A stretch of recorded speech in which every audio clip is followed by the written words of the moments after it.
오늘 우리 수고해 주시고 또 앞으로도 헌신하실 우리 에스더 전도회를 위해 다시 한번 뜨거운 격려의 박수 한번 더 하겠습니다. 헌신과 충성의 모범이 되시기를 바랍니다. 자, 오늘 주신 말씀을 가지고 아름답다 기도하는 이여 라는 제목으로 우리 기도에 대한 이야기와 우리 헌신을 연결시켜서 오늘 말씀을 드리도록 하겠습니다. 저는 그 기도라고 딱 했을 때 기도는 모든 것의 출발점이고 모든 것의 마무리다.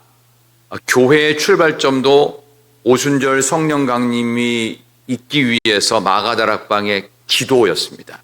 그리고 우리가 하나님 앞에 가는 마지막 순간에도 임종기도를 누군가로부터 받을 수 있고 죽는 나도 또 마지막 기도를 드릴 수 있습니다. 태어날 때도 하나님께 우리 아이가 태어남을 감사합니다 기도를 시작했다면 하나님 앞에 가는 날에도 우리는 기도하며 갈 수 있습니다. 그래서 기도는 우리의 인생의 시작이며 마지막입니다. 우리의 삶에 많은 헌신들이 있겠지만 기도만큼 좋은 헌신도 기도만큼 큰 헌신도 없습니다. 그래서 저는 기도를 이렇게 생각했어요. 하나님과 나의 환상적 화음이다. 이 화음이라는 게 불협화음도 있지만 일반적인 화음들은 들으면 아름답습니다. 근데 불협화음은 들으면 뭔가 좀 불편해요. 근데 또 그거를 화음이라고 생각해서 음악에서는 불협화음도 화음이다. 뭐 화음은 화음이니까 뭐 그렇게도 하는데 하나님과는 불협화음을 만들면 안 됩니다. 하나님과는 아름다운 화음을 만들어야 돼요. 저는 그게 기도에 있다.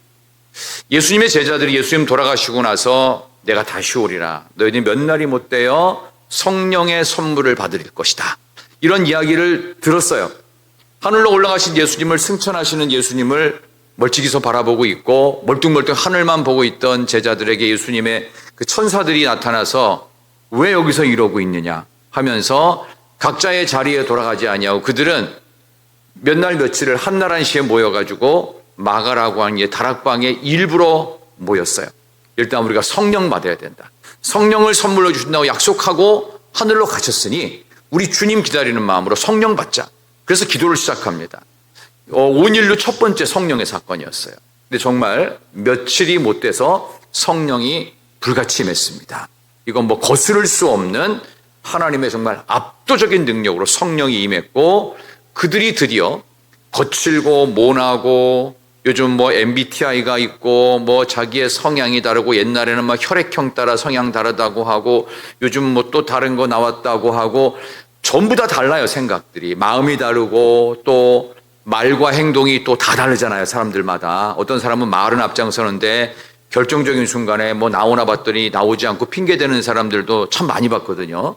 그러니까 실제로 너무나 다 다른데 이거를 하나로 하나님과 하모니를 만들 수 있는 건 기도밖에 없습니다. 기도를 하면서 나의 하모니와 내가 내는 음색과 하나님이 원하시는 음색과의 절묘한 하모니, 하나님과 똑같아지지 못해요. 왜냐하면 우리는 연약하기 때문에. 그럼 어떻게 해요? 하나님과 어느 정도 동행하면서 이 화음이 와야 돼요. 화음이 아름다울 때 훨씬 더 좋죠. 그죠? 그래서 화음도 보통 우리 찬양대에서 화음을 몇 부로 지금 부르죠? 소프라노하고 엘토하고 테너하고 베이스. 보통 4성부로 부르죠. 4성부. 그죠?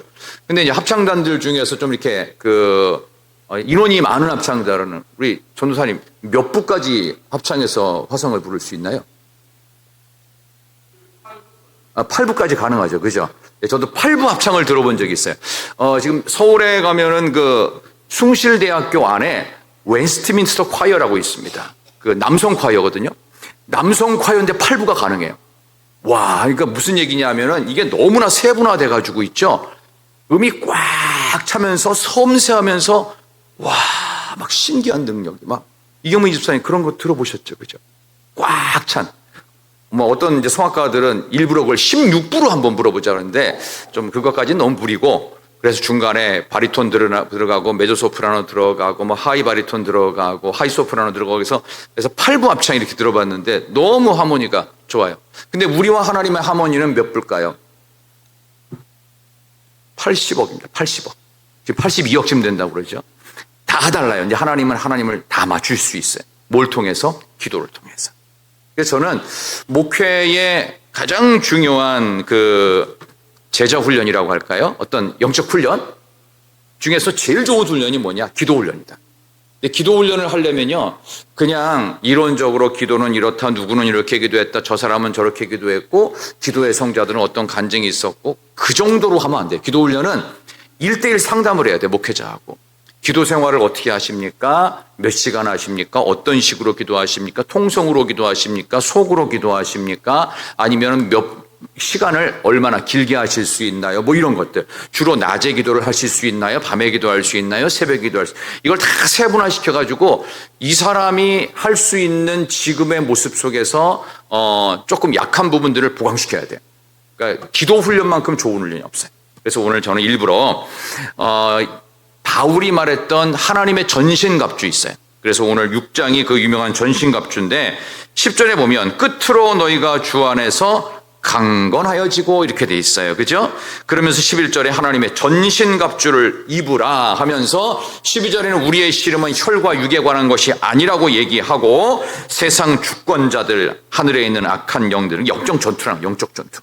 자, 이것을 위해서 13절에 하나님의 전신갑주를 취하는데 뭐 진리의 허리띠, 의의 호심경, 복음의 신, 믿음의 방패, 구원의 투구, 성령의 고민, 말씀 가지라 하면서 마지막을 무엇으로 완성시키느냐? 기도로 완성시키고 있어요. 이런 것들이 다 있어도 기도로 마무리가 안 되면요, 이거는 봉합이 되지 않아요. 그러니까 다 됐는데 기도가 없으면 다 허무해요. 그러니까 기도가 있으면 이게 조금 부족해도 어떻게 보면 다 이렇게 봉합이 됩니다. 왜? 하나님과 하모니가 되기 때문에.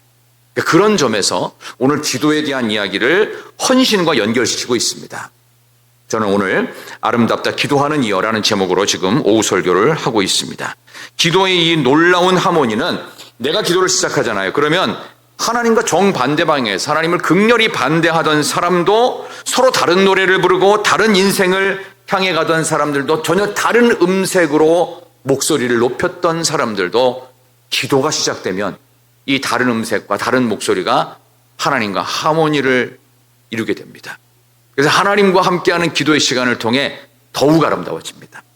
하나님하고 똑같지는 못해요. 그렇지만 하나님과 동행하면서 때로는 약간 거리감, 때로는 바짝 밀착하면서 하모니를 아주 은은하게 만들어냅니다. 이게 기도하는 사람의 놀라운 신비예요. 기도만큼 신비한 게 없어요. 여러분들에게 오늘 어떤 영적인 진단이면서 전교인 목회 상담의 첫 번째는 기도 생활 어떻게 하십니까? 그러니까 우리 전도사님 면접을 볼 때도 기도 생활, 영성 생활은 어떻게 하냐? 그러니까 항상 물어봐요. 이 영성 생활이 준비가 안 돼 있으면요, 아무리 능력이 탁월해도 쓸모없어요. 안 돼요, 안 돼. 그래서 목회자가 가져야 되는 가장 중요한 덕목 중에 하나가 뭐냐면 눈물이에요.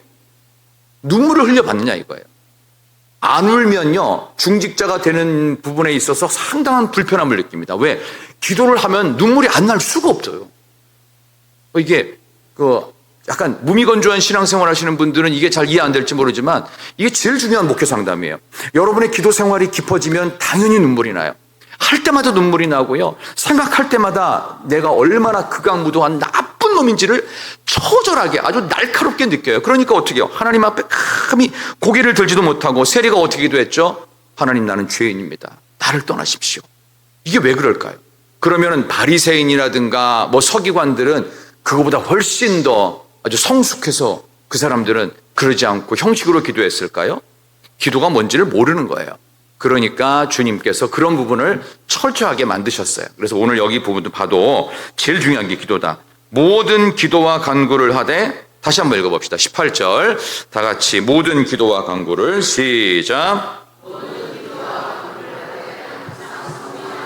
기도하고 이를 위하여 깨어 구하기를 항상 힘쓰며 여러 성도를 위하여 구하라. 아멘.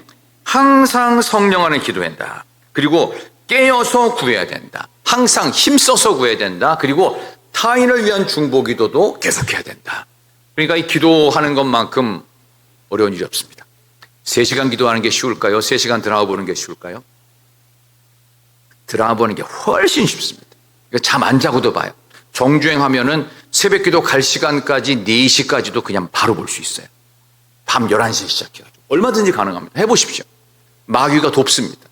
잠 안 자도 괜찮아, 기도 안 해도 괜찮아, 성경 생각 안 해도 괜찮아, 믿음 생활 몰라, 그냥 재밌는 드라마 끝까지 봐, 정주행이야 끝까지 1회, 2회, 3회 해가지고 안타깝다, 좀 1시간만 자고 나가서 일하고서 돌아와가지고 또 봐야지, 이렇게 됩니다.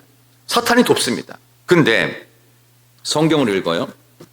자, 이제 머리맡에 놓고 성경을 딱 읽는데, 끝으로 너희가 주 안에서와 힘의 능력으로 강건하여 지고, 석절 읽을 때 되면은 하나님 내일 볼게요 하면서 이게 베개가 되죠.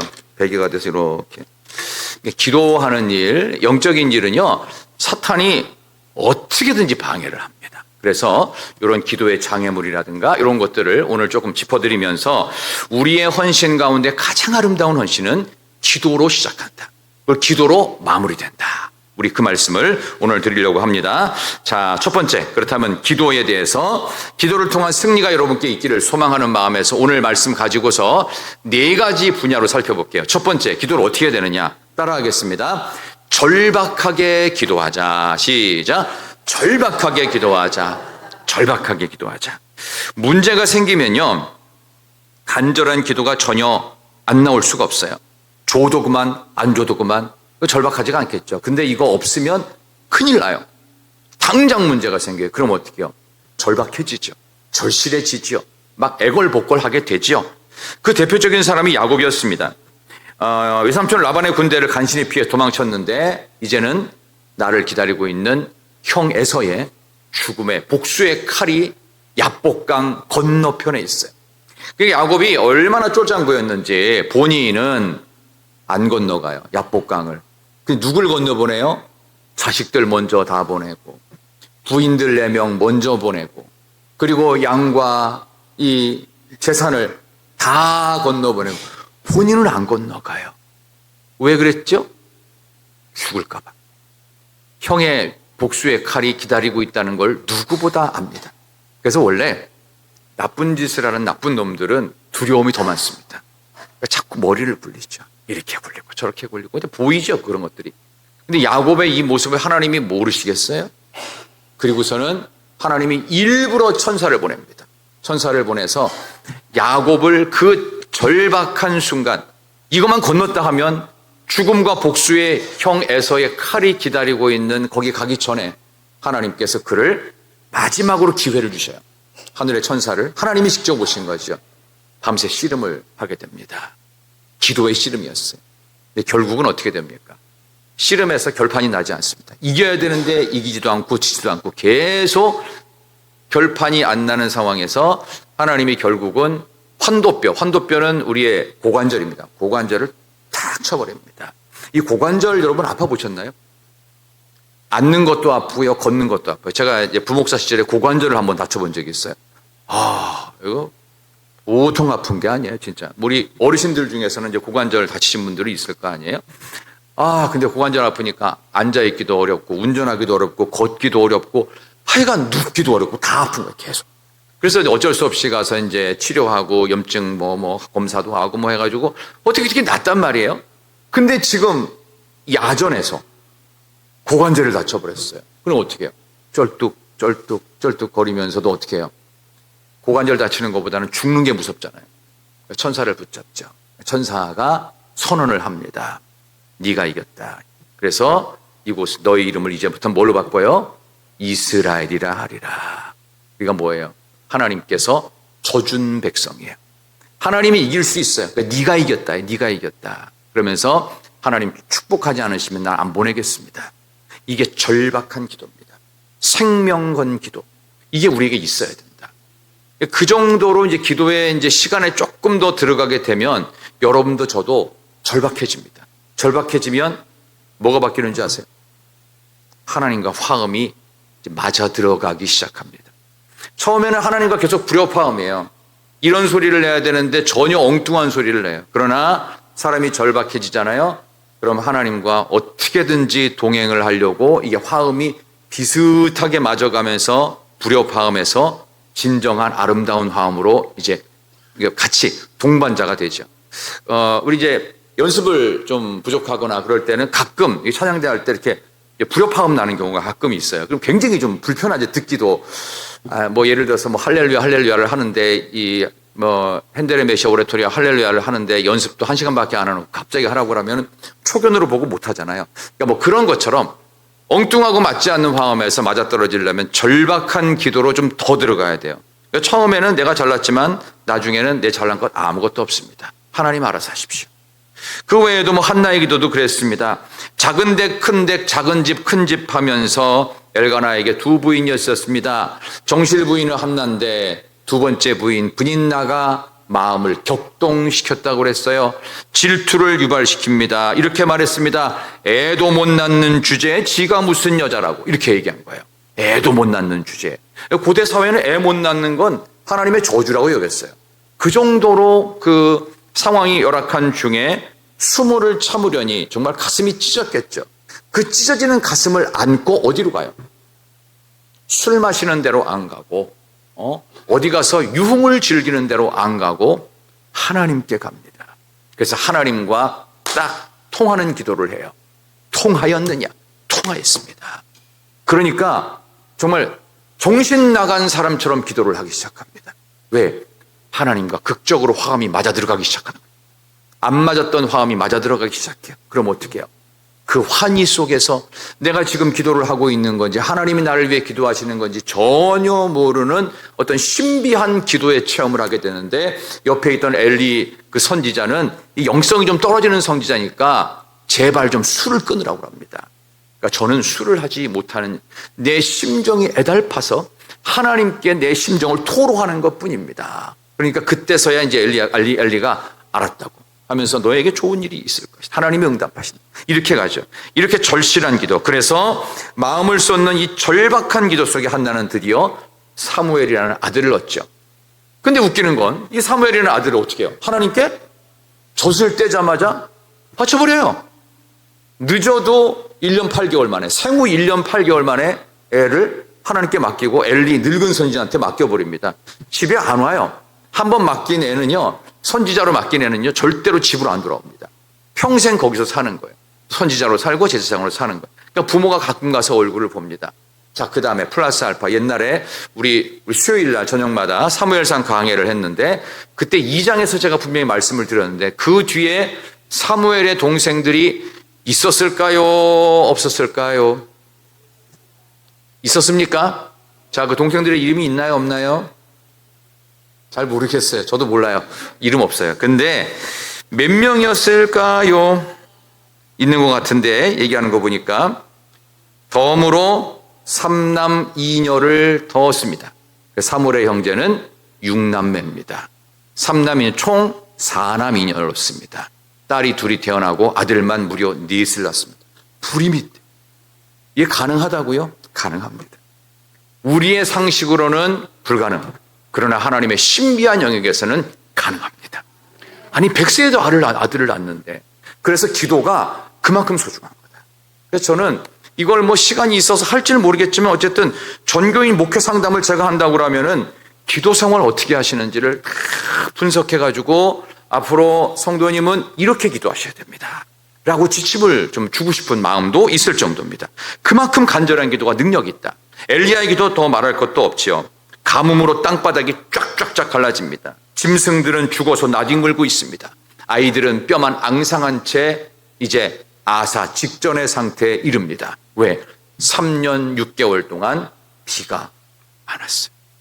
3년 6개월 비 안 오는 게 어느 정도 심각한 건지 우리나라는 그런 일이 없었기 때문에 전혀 실감이 안 나지만 여러분 가끔 아프리카 같은 데서 내셔널 지오그래픽 같은 데 보면은 쫙쫙 갈라진 땅에서 뼈만 항상하게 남은 그 아프리카 아이들 보셨죠? 그거보다 더 심각한 거예요. 거기는 한 1년 정도 비 안 온 거래요. 근데 여기는 어떻게 해요? 엘리야 때는 3년 6개월을 비가 안 왔으니 다 죽어갈 판이에요. 다 죽어갈 판이에요. 겨우 왕실에 있는 사람들만 살 정도. 근데 그가 땅에 엎드려 다시 기도를 합니다. 열왕기상 18장에 정확히 나와요. 간절한 기도로 하나님은 하늘에 구름을 주시고 비를 내리십니다. 이게 기도의 능력이에요. 이 신비한 기도의 능력을 통해서 여러분이 헌신을 하면 그 헌신은 굉장히 즐거운 헌신이 됩니다. 근데 기도의 베이스가 없어요. 베이스가 없는데 하려고 하니까 이게 안 되는 거예요. 이게.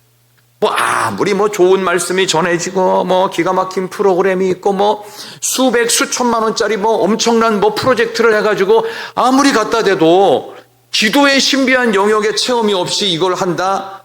그럼 공허한 거예요. 그냥 뭐 돈을 엄청 쓴 것 같고 뭐 와 화려하고 멋진데 이게 나하고는 아무런 상관이 없단 말이죠.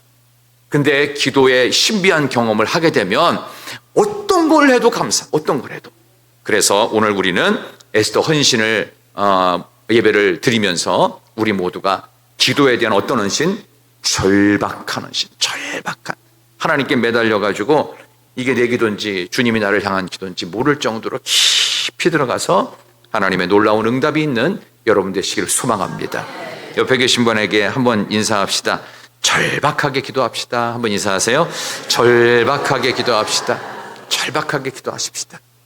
예수님의 겟세마네 기도, 그 겟세마네 그 기도터에 가보니까 지금은 교회가 세워져 있었어요. 제가 2019년에 갔는데 교회가 하나 세워져 있었고, 그리고 그 옆에 예수님이 기도하셨던 겟세마네의 이 나무들이 여러 그루 있는데, 그 선교사님의 이야기가 뭐라고 설명하냐면 이게 무려 수령이 약 3,000년 정도 된 나무라는 거예요. 예수님 당시에도 이 나무였고 아마 요 나무에서 기도하셨을 것 같다라는 그런 나무도 알려줬는데, 그 뭐 예수님 당시에 살아보지 않았으니 어쨌든 거기가 기도했던 겟세마네 동산은 맞다고 합니다. 겟세마네 동산의 기도는 힘쓰고 애써서 더욱 간절히 기도하시니, 힘쓰고 애써 더욱 간절히. 부사가 4개나 붙었어요. 힘쓰고 애써 더욱 간절히 기도하시니, 떨어지는 땀방울이 핏방울 될 만큼. 그러니까 사람들이 이것도 연구했다고 그러죠. 정말 열심히 기도하고 너무 절박하게 막 땀을 뻘뻘 흘렸을 때 정말 피가 떨어진답니다.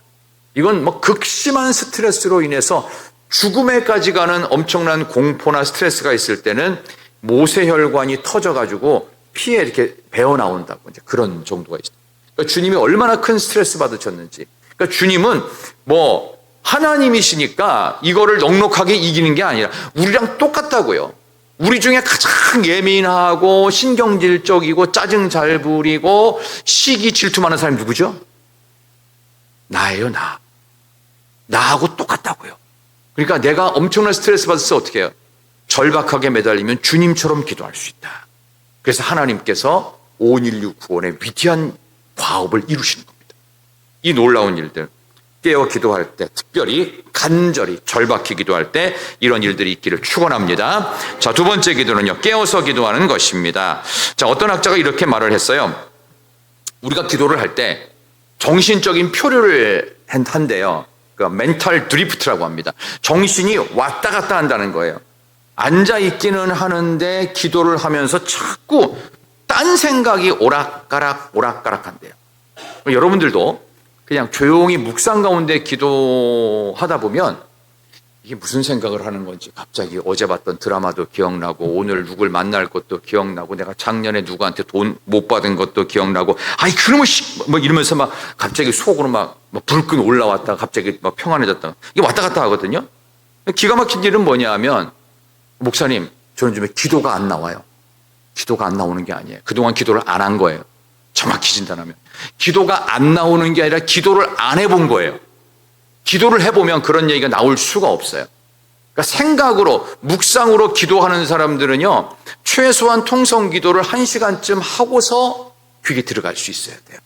아무리 짧아도 20-30분은 통성으로 쫙 기도하면서 하나님의 음성이, 하나님 저에게 음성을 들려주세요, 깨달음을 주세요, 하나님의 세미한 음성 듣고 싶습니다라고 30분 정도를 막 절박하게 매달리는 부르짖는 기도 끝에 드디어 조용해지면서 하나님의 음성과 깨달음이 들려오기 시작하는 타이밍을 만들어야 돼요.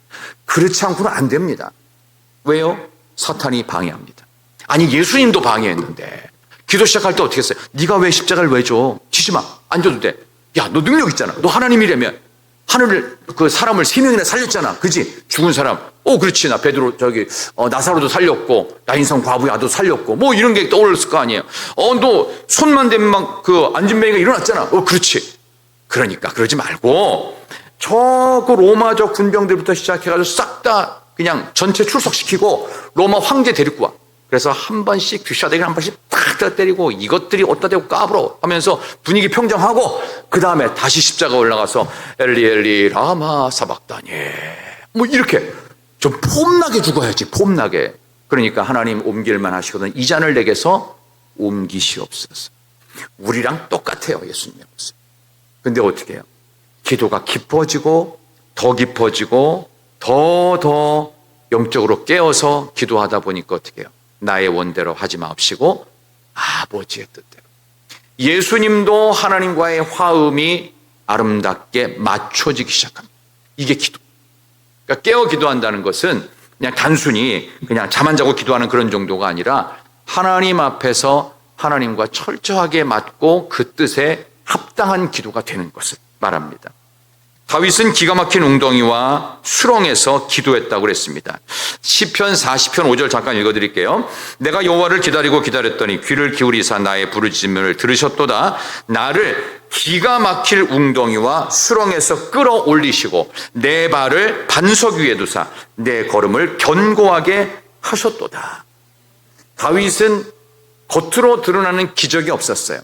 그러나 그는 기도를 통하여 모든 어려움을 극복해 갑니다. 어려움 중에서 제일 큰 어려움이 여러분의 인생에 무엇이었나요? 여러분이 겪으셨던 어려움 중에서 제일 큰 어려움. 제가 겪었던 어려움 중에서 제일 큰 어려움은 뭐냐 하면요. 순종하는 일이 어려웠어요. 순종하는 일.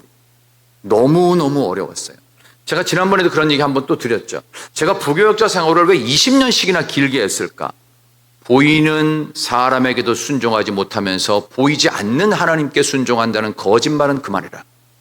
보이는 사람을 향한 20년 동안의 부교역자의 생활이 그거였습니다. 그래서 순종을 20년 동안 익혀가게 됩니다. 근데 이 순종을 안 하면 안 됩니다. 부교역자로서 빵점이에요. 조금도 쓸 게 없어요. 실력으로 부교역자 생활하는 거 아닙니다. 담임 목사가 시키는 대로 하는 거예요. 이거를 저는 20년 동안 배웠어요. 근데 요즘엔 캠이라고 해서 이제 지잘난 척하는 그런 부교역자들이 너무 많아요. 교회가 절대로 온전할 수 없습니다. 그러면 예수님은 하나님 말씀에 순종 안 하고 했다면 십자가 졌을까요? 안 졌죠. 그럼 우리 다 죽잖아요. 근데 어떻게 해요? 자기의 마이너스 되는 거, 자존심 상하는 거, 그리고 비천해지는 것들, 손해보는 것, 져줘야 되는 것, 참아야 되는 것들을 다 받아야 돼. 다 받아야 돼. 그리고 나서 예수님처럼 해같이 빛나는 인생. 그러니까 여러분 순종 어려울걸요? 왜? 순종을 해본 적이 없으니까 어려운 거예요. 기도가 어려운 일은요. 기도를 해본 적이 없으니까 어려운 거예요. 기도가 안 된다고요? 기도를 안 해본 거죠. 우리 그런 모습. 그런 점에서 깨어서 기도할 때 우리를 방해하는 네 가지가 있습니다. 하나는요. 걱정과 근심이 기도의 장애물이 될 때가 제일 많습니다. 우리 빌립보서 4장 말씀 제가 읽어드릴게요. 아무것도 염려하지 말고 다만 모든 일에 기도와 간구로 너희 구할 것을 감사함으로 하나님께 아뢰라. 그리하면 모든 지각에 뛰어난 하나님의 평강이 그리스도 예수 안에서 너희 마음과 생각을 지키시리라. 아멘. 빌립보서 4장 6절 7절 말씀. 우리의 마음이 하나님의 평강으로 지켜지려면 어떻게 되겠어요? 기도하는 것밖에 없어요. 하나님 내 마음을 평강으로 지켜주옵소서. 온갖 근심, 오만 가지 근심이 많은데 하나님 내 마음에 평강을 주옵소서. 또 하나가 있다면 우리의 기도를 방해하는 근심, 염려, 또 다른 건 유혹과 방탕과 잡생각입니다. 누가복음 21장에 보면 이렇게 되어 있어요. 너는 스스로 조심하라. 그렇지 않으면 방탕함과 술취함과 생활의 염려로 마음이 둔하여지고 뜻밖의 그날이 덫과 같이 너희에게 임하리라. 이날은 온 지구상에 거하는 모든 사람에게 임하리라. 이러므로 너희는 장차 올 이 모든 일을 능히 피하고 인자 앞에 서도록 항상 기도하며 깨어 있으라. 아멘. 온갖 잡생각들, 온갖 세상 유혹들에 어떻게 해요? 능히 이길 수 있도록 항상 기도하며 깨어 있으라.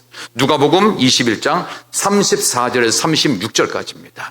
예수님이 직접 말씀하신 거 보니까 세상 유혹이 있을 때, 잡생각이 날 때, 방탕하고 싶은 유혹이 있을 때 어떻게 해요?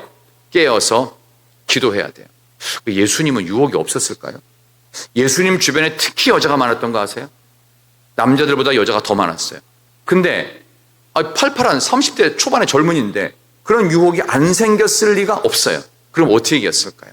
항상 기도하며 깨어 있었어요. 그러니까 이게 어려운 거지만 하실 때 좋습니다. 이렇게 설교 들을 때 해야 됩니다. 나중에 한참 문제가 생기고 하면요, 이게 안 이루어집니다. 그러니까 지금 여러분에게 또 하나님의 말씀이 주어지면서 이 기도하는 것보다 큰 것이 없을 때 잘 들으셔야 됩니다. 또 세 번째 우리를 방해하는 건 근심, 걱정, 유혹 말고도 또 하나가 있습니다. 내가 너무 좋아하는 일입니다. 예를 들면 TV에 너무 빠져 있으면요, 기도가 잘 안 됩니다. 예배 시간엔 느긋하게 적당한 시간에 오면서 드라마는 어떻게 해요? 칼같이 맞춰야 돼요. 무조건 하나도 놓치면 안 돼요. 하나도 놓치면 안 돼요. 그러니까 대사 놓치면 다시 재방 또 봐야 돼. 막 그런 식이에요. 그러니까 저도 드라마에 한 번 또 빠지면 그래서 저는 드라마를 잘 안 보는 편이긴 한데요. 예배 시간에도요, 드라마가 막 떠올라. 주인공이 다음에는 어떻게 할까만 머릿속에 시나리오를 막 짜고 상상을 하면서 기도도 안 되고 설교도 안 들어오고 찬양도 건성건성 부르게 되는 그런 일들이 있을 수가 있습니다. 여러분이 만약에 지난달에 주식을 샀어요. 한 300만 원 정도 배우자 몰래 샀단 말입니다. 근데 이번에 5배가 올랐어요. 그럼 1,500이잖아요. 야, 이것도 나에게 벼락부자가 될 하나님의 축복이 있지 않을까? 뭐 이런 생각들을 하면서 그 생각하고 있으면 어떻게 해요? 예배 시간에 집중이 잘 안 될 수 있습니다. 실제로 그렇습니다. 이거 뭐 아멘 할 게 아니라 한번 생각을 해봐야 돼. 내가 과연 어떤지 말이죠. 그 다음에 네 번째는요, 이것도 여러분에게 기도에 방해가 되는데 육체적으로 너무 피곤할 때가 있어요. 그러면 기도 생각보다 좀 빨리 설교가 좀 빨리 끝났으면 좋겠는데 목사님 오늘 설교가 좀 오전에는 빨리 끝냈는데 오후에는 좀 자꾸 길어지네. 어떡하지? 사인을 좀 보낼까? 뭐 헛기침을 하면서 좀 이렇게 몸을 피곤한 척을 할까? 뭐 이런 육체적인 피곤 있을 때, 여러분 피곤하고 졸릴 때는요, 어떻게 기도해야 되느냐? 조용히 앉아 있으면 그냥 주무시는 겁니다. 물속에 고기 반 물 반은 좋은 거지만 기도할 때 기도 반 졸음 반은 기도 안 한 겁니다. 그래서 졸릴 때는요, 일단 더 크게 기도해야 돼요. 더 부르짖어 기도해야 됩니다. 시험에 들지 않게 깨어 있어 기도하라. 예수님의 제자들이 너무 피곤했습니다. 겟세마네 동산 그 옆에서 기도를 시키고 주님은 겟세마네 동산에 바짝 가서 마치 나무 뿌리를 뽑겠다는 심정으로 생명건 기도를 하고 있을 때 제자들은 주님이 혹시 돌아가시면 우리 장례나 잘 치러드리고 예의나 갖추면 되지, 아마 이런 심정 아니었을까요? 그리고 나서 당장 내 눈이 지금 눈꺼풀이 진짜 천근만근, 일단 기도를 하기 위해서 눈은 감았는데 모르겠다 하면서 주여 하고서는 하나님이요 하고서는 그때부터는 그냥 푹 주무신 거예요. 푹 주무셨어요. 그냥 1시간 내내 푹 주무시고 나서 주님이 와서 1시간도 나와 함께 깨어 있을 수 없더냐 하니까 정신 번쩍 들었는데 몸이 개운해졌어. 그러니까 2부 또 가서 주여 이번에는 깨어 있게 없어서 또 푹 자요. 또 주님이 와서 너희는 1시간도 나와 함께 깨어 있을 수 없더냐 하니까 몸이 더 맑아지고만 몸이 좋아졌어. 이 산을 내려갈 때는 다시 한번 힘이 있을 것 같아. 그렇게 기도한 거예요. 안 그렇겠어요? 제가 너무 인간적으로 얘기했나요? 아니요. 주님도 인간이셨어요. 100% 인간. 그러니까 그렇게 말씀하시면서도 이 제자들이 못하는 모습을 보면서 기도로 깨어있지 않고서는 아무것도 할 수 없구나. 그런 마음을 전하셨습니다. 주님의 보혈로 기도하는 것들을 기도의 방해를 덮으시고 깨어 기도할 수 있는 여러분 되시기를 진심으로 축원합니다. 내가 그때 그렇게 기도하기를 잘했지 라는 생각이 들어야지, 그때 그렇게 했었더라면 얼마나 좋았을까, 이런 후회 섞인 염려 속에 기도 못하는 것을 변명하지 않는 여러분 되기를 소망합니다. 옆에 계신 분 한번 인사하도록 하겠습니다. 내일 새벽에 나와야 될 것 같아요. 시작. 내일 새벽에 나와야 될 것 같아요. 이러고도 안 나오면 제가 어떻게 방법은 없지만, 세 번째입니다. 정성껏 기도하시는 겁니다. 이 정성껏 기도한다는 건 여러 가지 의미가 있는데, 요걸 오해 없이 들으시기 바랍니다. 학개서 2장 19절 보세요. 학개 2장 19절. 우리 구약성경 조금 넘어가십시다. 우리 앞으로 좀 넘어가시면 구약성경 1312쪽에 학개서 2장 19절입니다. 자, 우리 앞에 나와 있습니다. 한번 앞을 보시고, 자, 눈을 똑바로 뜨고, 이제, 졸린 걸 좀 이겨냅시다. 자, 곡식종자가, 시작. 곡식종자가 아직 창고에 있느냐? 포도나무, 무화과나무, 석류나무, 감람나무에 열매가 맺지 못하였느니라. 그러나 오늘부터는 내가 너희에게 복을 주리라. 아멘. 자, 앞에하고 뒤에가 다르죠? 그러나 오늘부터는 내가 너에게 복 주겠다. 이 학개서가 무슨 책이냐면 2장밖에 없는 짧은 책인데 예루살렘으로 바벨론 포로에서 귀환한 사람들이 있었어요. 근데 그 사람들이 이 페르시아 지역에 있으면서 이 잔머리만 발달시켰어요. 70년 포로 동안. 그러니까 어떻게 해요? 하나님께 예배를 드려본 경험도 없지만 이게 너무 오래된 옛날인데 가르쳐준 대로 안 하고 적당하게 예배를 드리는 거예요. 그러니까 예배 적당히 드리는 사람은요, 헌금도 적당히 합니다. 하나님께 드리는 것이 그냥 건성건성이에요. 하나님에 대한 헌신이 별로 없어요. 그러니까 물질 생활이 똑바로 안 돼 있는 거에 대해서 학개 선지자가 지적을 한 거예요. 그래서 귀환한 이스라엘 사람들이 예루살렘에서 다시 정상적인 11조와 정상적인 감사헌금과 이런 물질, 헌금 생활, 하나님께 드리는 거를 제대로 하기 시작했어요. 그랬더니 그러나 오늘부터는 너희들이 하나님 앞에 제대로 예배하고 제대로 하나님께 물질 드리고 제대로 헌신하고 나니까 내가 너희에게 복을 주리라, 그 말입니다. 이게 그렇게 되는 거예요. 그래서 오늘 이 세 번째 정성껏 하나님께 기도해야 된다는 이야기는 바로 거기에 근원하는 것입니다. 하나님께 여러분의 물질을 여러분들이 소득의 11조를 정확하게 구별해서 드리게 되면 하늘의 창고를 닫으셨던 것들이 열려지기 시작합니다. 실제로 다윗의 기도에는 이런 말씀이 있습니다. 역대상 29장 12절에 보면 이렇게 되어 있어요. 부와 귀가 주께로 말미암고 또 주는 만물의 주제가 되사 손에 권세와 능력이 있사오니 모든 사람을 크게 하심과 강하게 하심이 주의 손에 있나이다. 부와 귀가 주님으로부터 말미암습니다. 우리의 물질도 우리가 존귀 여김을 받는 것도 정말 세상적으로 성공하고 물질의 복을 받는 것도 하나님으로부터 말미암는다. 이 다윗이 고백했으면 무조건 들어야 돼요. 다윗은 전 세계에서 가장 존경받는 왕이자 또 가장 강대했던 나라의 왕이었습니다. 그런 정도 얘기는 무조건 들어야 돼요. 근데 이 사람이 예수 믿는 사람이고 하나님을 섬겼던 사람이에요. 그러니까 어떻게 해요? 무조건 듣고 나도 하나님 다윗처럼 부와 귀를 하나님으로부터 얻게 해 주시옵소서. 그러니까 이걸 어떻게 해요? 하기 위해서 내가 정성껏 하나님께 모든 것 바쳐 기도하는 겁니다. 우리가 하나님께 헌금을 통해 우리의 마음과 정성이 들어질 때 하나님은 후히 주십니다. 마태복음 6장에도 보면 예수님이 마태복음 6장 21절에 내 보물이 있는 그곳에는 내 마음도 있느니라. 여러분들이 자녀들한테 이렇게 자녀들이 별로 여러분에게 해주는 건 없고 여러분들이 자녀들 때문에 돈은 엄청 쓰잖아요. 근데 자녀들에게 해주는 거 아까우신 분 혹시 계신가요? 지금 당장 뭐 없는데 5천만 원이 필요하다는 거예요. 그러면 살고 있는 집을 살짝 전세로 옮기더라도 5천만 원 해주시나요? 안 해주시나요? 물론 빌려주는 거죠. 차용증 쓰고. 해주나요? 안 해주나요? 저 무조건 해줘요. 저 같으면 무조건 해줘요. 손해를 보더라도 해줘요. 왜? 사랑하니까 해주는 거예요. 왜? 내 자식이니까 해주는 거예요. 하나님에겐 여러분이 모두 그렇다는 뜻입니다.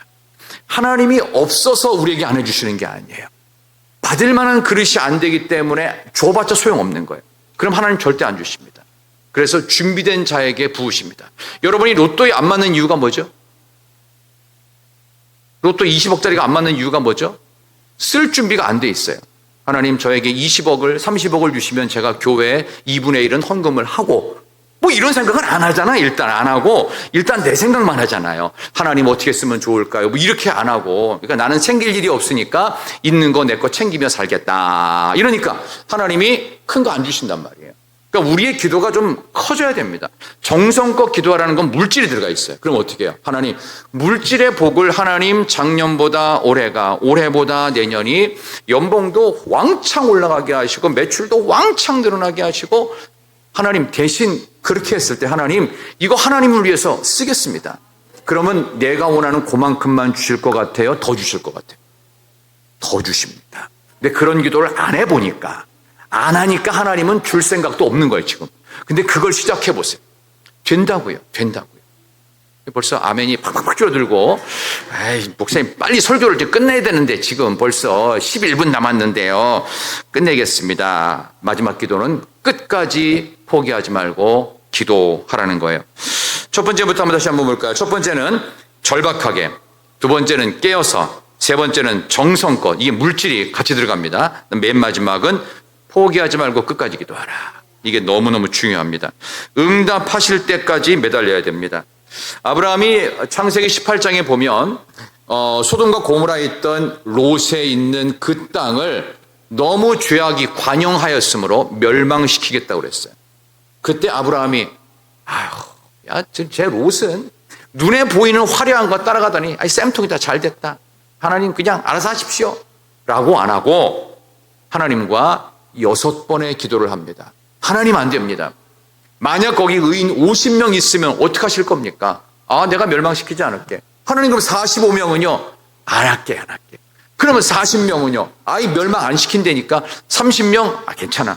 20명? 괜찮아. 하나님 마지막으로 구하겠습니다. 10명. 이걸 더 했어야 돼. 롯 1명. 이렇게까지 가야 되는 고기는 못하더라. 어쨌든 그건 저의 아쉬움이고, 그렇게 하나님 앞에서 기도했던, 중보기도했던 이유가 뭐예요? 살리기 위해서. 하나님 죽이시면 안 됩니다. 저는 우리나라를 여러분이 포기하지 않길 바랍니다. 대한민국을 포기하지 않는 이유는 뭐냐 하면 우리가 태어난 조국이기 때문입니다. 여러분의 신분증에는 전부 다 대한민국 사람이라는 게 찍혀져 있습니다. 근데 이 대한민국 사회가 지금 이상한 공산주의 흉내내고 있어요. 아무리 뭐라고 해도 이거는 지금 자명한 사실이에요. 이러다가 어떤 사람이 그러더라고요. 공산주의든 사회주의든 민주주의든 잘만 살게 해주면 되는 거 아니냐라는 이런 안이한 생각을 하고 있더라고요. 안 되는 겁니다. 절대 안 됩니다. 이미 사회주의, 공산주의가 실패했다는 것은 역사가 증명하고 있어요. 지금 북한이 공산주의 아니에요. 거기 1인 독재 체제 아닙니까? 잘 살아요? 잘 사냐고요. 도로망도 개판이에요. 그러니까 김정은이가 직접 그랬잖아요. 우리나라에 오려면 도로로 오지 말고 어떻게 해요? 비행기로 오라고. 그 문재인 정부 때 이미 다 얘기했던 거예요. 다 알아요. 지금도 못하고 있어요. 무기 개발하느라고. 그게 뭐예요? 거기서 살 수 있는 것 자체가 북한이 싫어서 이런 얘기 하는 게 아닙니다. 우리가 나라를 위해서 끝까지 기도하자는 얘기예요. 이 나라가 이전보다 못 살아도 모두가 다 평등하게 못 살아야 되겠어요? 아니잖아요. 우리 자녀들이 우리보다 생활 수준이 떨어지고 결혼도 다 안 하고 그래가지고 전부 다 가난함의 평준화가 되면 되겠냐고요. 아니죠. 하나님이 부귀를 주신 나라인데 우리 자녀들이 더 잘 살아야 될 거 아니에요. 잘 사는 건 둘째 치더라도 우리랑 비슷하게라도 살아야 될 거 아니에요. 근데 이러다가 나라가 엉망이 될 가능성은 베네수엘라의 교훈이 주고 있고 사실 주고 있습니다. 우리는 되게 안이하게 생각합니다. 안이하게 생각해요. 근데 안이할 부분이 아니에요. 가장 진보적인 건 뭔지 아세요? 이때 일어나서 우리 모든 대한민국의 사람들이요. 대한민국을 위해서 기도합시다. God bless Korea. God bless Korea. 하나님 이 나라에 축복해 주시옵소서. 이 나라가 복받으려면 끝까지 기도하는 일을 포기하지 않는 사람이 있어야 돼요. 오늘 여기 나오는 6장 18절 끝에 보시면 이렇게 되어 있죠. 여러 성도를 위하여 구하라 라고 되어 있습니다. 중보기도 하라는 겁니다. 중보기도의 가장 마지막 대척점이 뭐냐? 나라를 위한 기도입니다. 하나님 이스라엘을 망하지 않게 하여 주시옵소서. 이때는 사실 이스라엘 나라가 망했습니다. 망해가지고요 로마에 압제하에 있었어요. 그러기를 무려 2000년을 갑니다. 1940년대 중반에 이스라엘 나라는 드디어 독립을 합니다. 이때 1세기 아닙니까? 2000년 전 얘기예요. 2000년 전에 이스라엘은 로마의 식민 국가였고요. 국권이 없었습니다. 그들의 히브리어는 아람어 정도로 겨우 시장 언어 썼고 그들은 전부 다 라틴어와 헬라어를 써서 로마의 언어를 쓰고 있는 상황이었습니다. 이때 했던 그들의 간절한 기도는 하나님, God bless Israel. 하나님 이스라엘을 살려주십시오. 우리는 어떻게 돼요? God bless Korea. 하나님 대한민국 살려주시옵소서. 자꾸 이념 논쟁할 필요도 없어요. 하나님 이 나라를 살려주시는 길로 우리를 인도해 주시옵소서. 우리 자녀들이 더 이상은 어른들로 인하여 잘못된 이데올로기로 인하여 피해보지 않게 해 주시옵소서. 우리 자녀들이 나보다는 조금은 더 잘 돼야 돼요. 조금이라도 더 잘 돼야 되지 않겠느냐. 이 마지막 기도에 끝까지 하는 이 포기하지 않는 기도를 통해 하나님은 우리 에스더전도에 헌신 예배 오신 여러분들의 일상이 새로워지고 가정과 자녀들의 모습이 회복되어지고 교회가 달라지고 도시와 민족이 또 대한민국을 새로 바꿀 하나님의 여건을 우리 기도하는 어머니들을 통해서 꼭 이루어 주시기를 바랍니다. 저는 우리 여전도회가 너무 중요한 게 뭐냐 하면 우리 한국교회 역사에서 여전도회가 한국교회를 부흥시켰기 때문입니다. 왜냐하면 여성들은 남자가 못 갖고 있는 위대한 게 하나 있어요. 자녀를 잉태할 수 있어요. 그것도 자기 몸에. 자녀가 딱 잉태된 순간 예전과는 완전히 달라지죠. 입맛도 바뀌고 신체 리듬도 바뀌고 몸의 자세도 틀어질 뿐만 아니라 모든 게 달라집니다. 생각하는 것, 심리도 다 바뀝니다. 뭐 중심으로 바뀌어요? 얘 중심으로 바뀌어요. 얘. 뱃속에 있는 생명 중심으로 모든 게 바뀌고 또 자녀가 태어났을 때는 어떻게 이 자녀를 중심으로 요즘 김현수 집사님 얼굴이 싱글벙글 애만 생각하면 막 기분이 너무 좋아. 이게 저도 이제 유치부가 유일하게 한 명 나오잖아요. 우리 교회 유치부. 제가 이번에 교회 현황 보고서 유치부 한 명 딱 기록해서 1 딱 기록해서 가로 열고 거기다가 지우 썼는데 그래서 하나님께서 모든 것들을 포기하지 않고 기도하는 이에게 절박하게 기도하는 이에게 그리고 오늘 주신 말씀처럼 깨어서 기도하고 정성 다해 우리의 물질과 기도 마음을 하나님께 다 담을 때 기도하는 헌신을 통해 우리 에스더 전도회는 물론이요 온 교회가 새로워지는 복된 시간 열어가기를 진심으로 축원합니다.